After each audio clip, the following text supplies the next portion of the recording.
Hello, chicken కూర గంటల తరబడి స్టవ్ దగ్గర నుంచి ఒక్కర్లేకుండా ఈజీగా ఎలా చేసేసుకోవాలో ఈ వీడియోలో చూద్దాం. కేజీ చికెన్ని బాగా నీట్గా కడిగేసుకొని పక్కన పెట్టుకోండి. ముక్కలు మీడియం సైజులో ఉంటే బాగుంటుంది. మసాలా కోసం ఒక మిక్సీ జార్లోకి 4 స్పూన్ల ధనియాలు, 1 స్పూను జీలకర్ర, 2 దాల్చిన చెక్క ముక్కలు,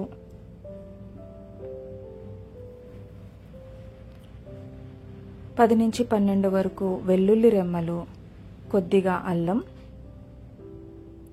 ఒక 15 నుంచి 18 వరకు లవంగం మొగ్గలు, 6 యాలుకలు, ఒక 4 నుంచి 5 వరకు ఉల్లిపాయల్ని కూడా ఇందులో వేసుకొని జీడిపప్పును కూడా యాడ్ చేసుకుంటున్నాను. ఇవన్నీ మెత్తగా పేస్ట్ లాగా చేసుకోవాలి.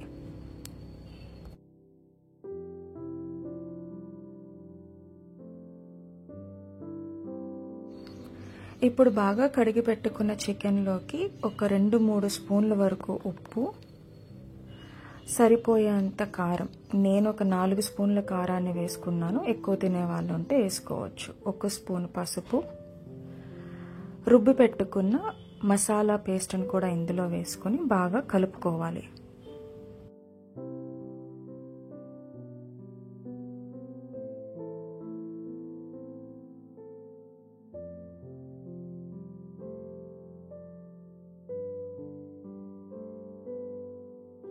ఈ చికెన్ని మొత్తం ఒక 10 నిమిషాల పాటు మూత పెట్టి పక్కన పెట్టుకోండి.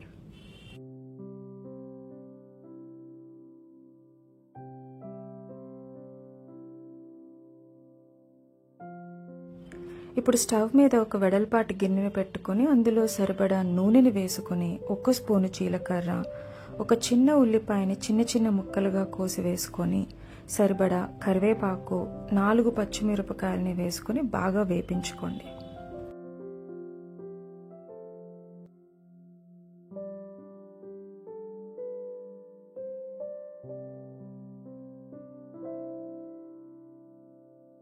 ఉల్లిపాయలు, పచ్చిమిరపకాయలు కాస్త వేగిన తర్వాత ఇందాక మసాలా కలిపి పెట్టుకున్న చికెన్ని మొత్తం ఇందులో వేసేసుకోవాలి.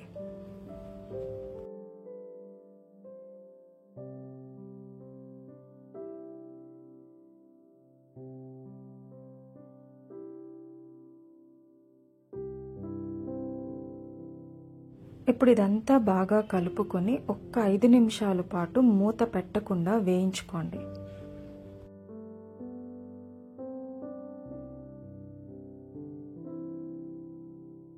ఇలా వేపించుకోవడం వల్ల మసాలాలోని పచ్చివాసన అంతా పోతుంది.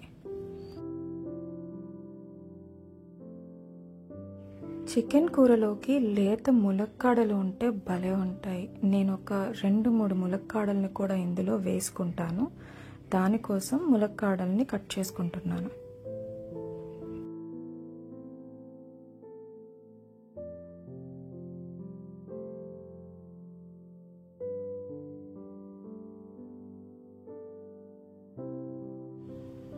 ఒక 5 నిమిషాలు బాగా వేగిన తర్వాత ఇప్పుడు మూత పెట్టేసి ఒక 2 నిమిషాల పాటు మగ్గనివ్వండి. నీళ్ళేమీ పోయొద్దు. ఆల్రెడీ చికెన్లో ఉప్పు వేయడం వల్ల మూత పెట్టగానే నీళ్లు వచ్చేస్తాయి. సో వాటితోనే మగ్గుతుంది.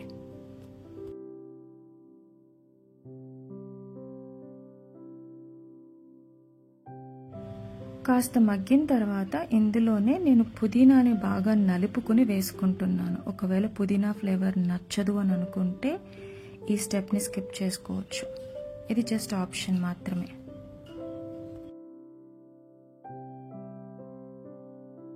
ఇప్పుడు ఇందులోనే కట్ చేసి పెట్టుకున్న ములక్కాడలను కూడా వేసి కలుపుకుంటున్నాను.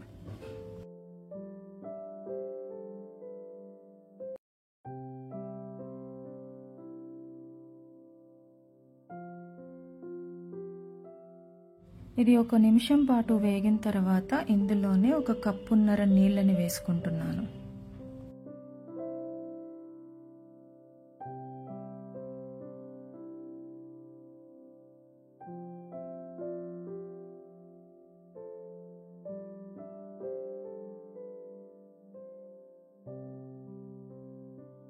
ఇప్పుడు స్టవ్ని సిమ్లో పెట్టుకొని మూత పెట్టేసి ఒక్క 15 నిమిషాలు స్లో ఫ్లేమ్ మీద ఉడకనివ్వండి.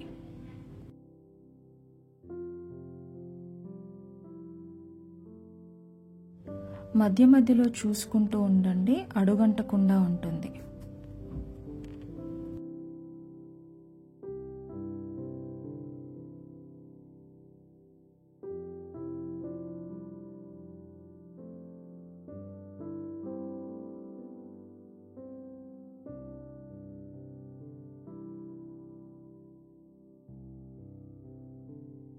ఒక 15 నిమిషాల తర్వాత ఇలా కూరలోంచి నూనెంతా పైకి తేలి ఉంటుంది. అలా ఉంటే కూర ఆల్మోస్ట్ ఉడికిపోయినట్టే.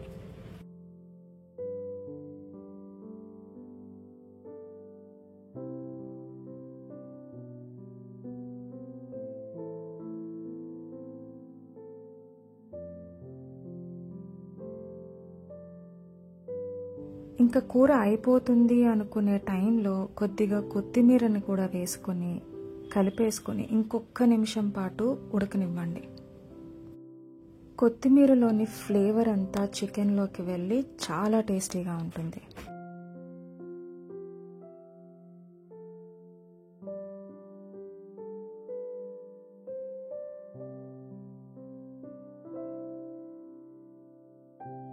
అంతే, ఈజీగా ఒక 10-15 నిమిషాల్లో చికెన్ కూర రెడీ.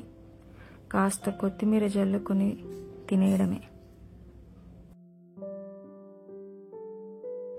రెగ్యులర్గా అన్నంలోని చపాతీల్లోని కాకుండా ఎప్పుడైనా ఇడ్లీలో ట్రై చేశారా? ఒక్కసారి గ్రేవీని ఇడ్లీలో ట్రై చేసి చూడండి, టేస్ట్ అదిరిపోతుంది. ఇంకా తెలుసుగా ఏం చేయాలో, అదేనండి, కొంచెం లైక్ చేసి చాలా షేర్ చేసి ఒక్కసారి సబ్స్క్రైబ్ చేసుకోండి.